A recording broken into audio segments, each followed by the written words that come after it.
Today we will be discussing the first part of Unit 4, which is on the creation of our nation's government. We're going to start today by talking about the Constitutional Convention, which was a meeting held to create a document that would be an improvement from the Articles of Confederation. Within this presentation, we will be discussing the Constitutional Convention, the Virginia Plan, the Great Compromise, debates on slavery, and the development of a new constitution. Although that may seem like a lot of main points, all of these events happen within the Constitutional Convention itself. In 1787, the nation's leaders met to create a new solution to the nation's government, the Constitution. The nation's leaders saw that there were many conflicts and issues that arose from the Articles of Confederation and needed to find a solution to our nation's government. They looked at the weaknesses of the Articles, also the strengths, and debated on whether to keep the strengths and how to fix the weaknesses. The purpose was to revise the Articles of Confederation. To revise is like to edit. There were delegates, 55 from 12 states, and they included names like George Washington, Benjamin Franklin, Alexander Hamilton, and James Madison. These are people that we've heard about in the past and will continue to hear about in the future of the early nation.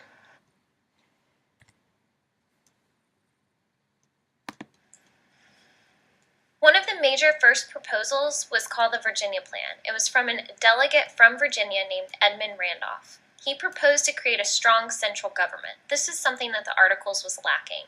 They had most of their power in the states. For 1 month, they debated on this issue and focused on this suggestion. The elements of the Virginia Plan said there would be 3 separate branches of government: the legislative, executive, and judicial. The Articles of Confederation only called for 1 branch of government, which was a lawmaking body known as the legislative branch. So this would give you 3 separate branches. Under his plan, 3 people would serve as joint executives. This would be like having 3 presidents that had equal power and would work together to run the nation. He also proposed a 2-house legislature. Under the Articles, there was only 1 house. In this 2-house legislature, they would have state legislators elect both, and then also people elect legislatures. So the way that those people would be elected into office would be different based upon which house they went into. State legislators would be elected by their peers, and then the people would elect other legislators that would go into a different house. Because this debate went on for so long, they needed to have some sort of compromise with differing plans. And one of these plans was the New Jersey Plan. This plan focused on a debate based on representation in Congress that would be based on population. So the larger the population, the more representation they would have in Congress. New Jersey was a much smaller state, and so they wanted each state to have the same number of votes, because if your representation was based on your population, if you came from a small state like New Jersey, when I say small, I'm referring to population, not physical size, you would not have the same number of votes in Congress on issues. So if they were debating on whether to make a law, if they were debating on whether to create a law, New Jersey, having a small population, would have less votes on that, and so they'd have less contribution. So this became an issue to them when Virginia was saying, we'll elect people based on population.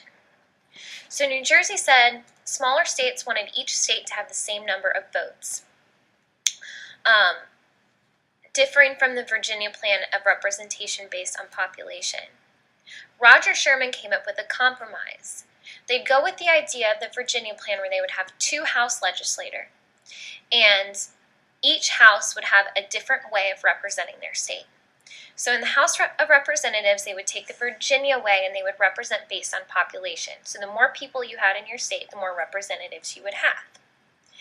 They would serve a 2-year term, so they would be in Congress for 2 years total.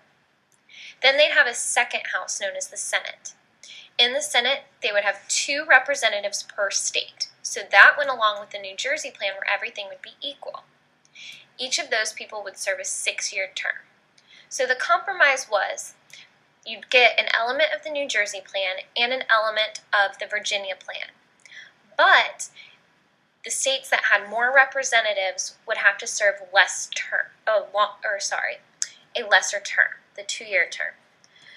The ones that were equally represented would serve a longer term. So each side got what they wanted, and they made it fair by reducing or increasing the years that they would be in Congress. This is kind of a confusing plan to understand, so I came up with a visual.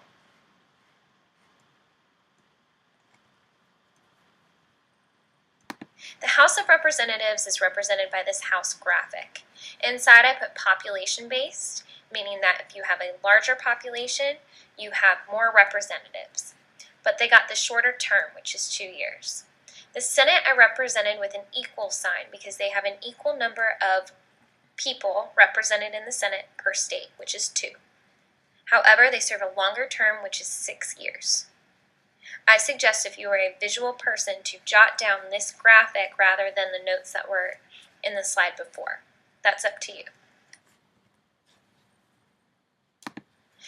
In addition to having to debate and compromise over representation in Congress, they also had to debate slavery. They debated its legality, so if you should have slavery at all, and then also how are slaves represented in the population. The first question was, should slaves count as part of the state's population? And Southerners and Northerners disagreed, which shouldn't be any surprise. Due to the South's economy, a plantation-based economy, they had more slaves in the South than the North, much more. And we should remember this from talking about geography in the colonies. So that's where the disagreement came. The South would get more representation if the slaves counted as part of the population. And the Northerners thought that wasn't fair because they didn't have the same rights under the government, so why should they be represented?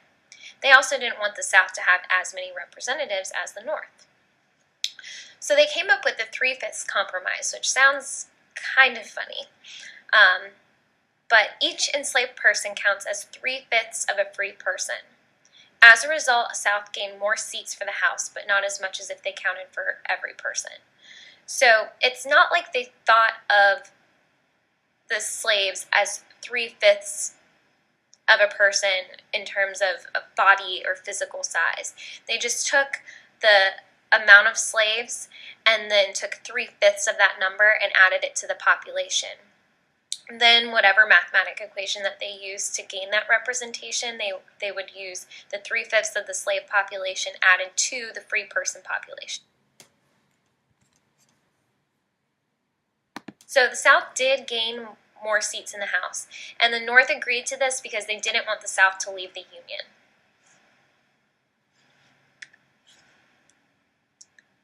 Another debate over slavery is whether slave trade should be allowed at all.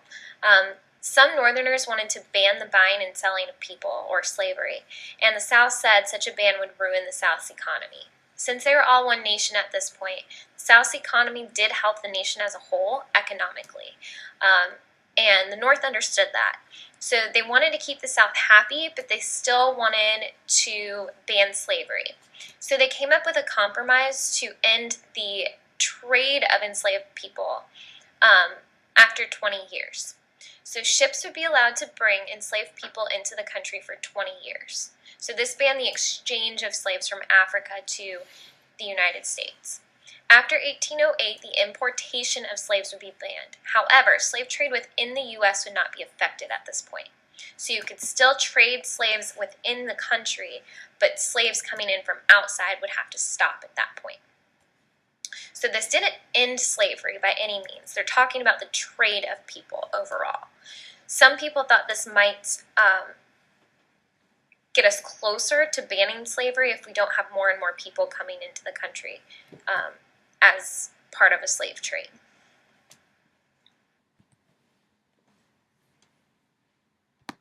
As a result of all these debates and compromises, a new constitution was created.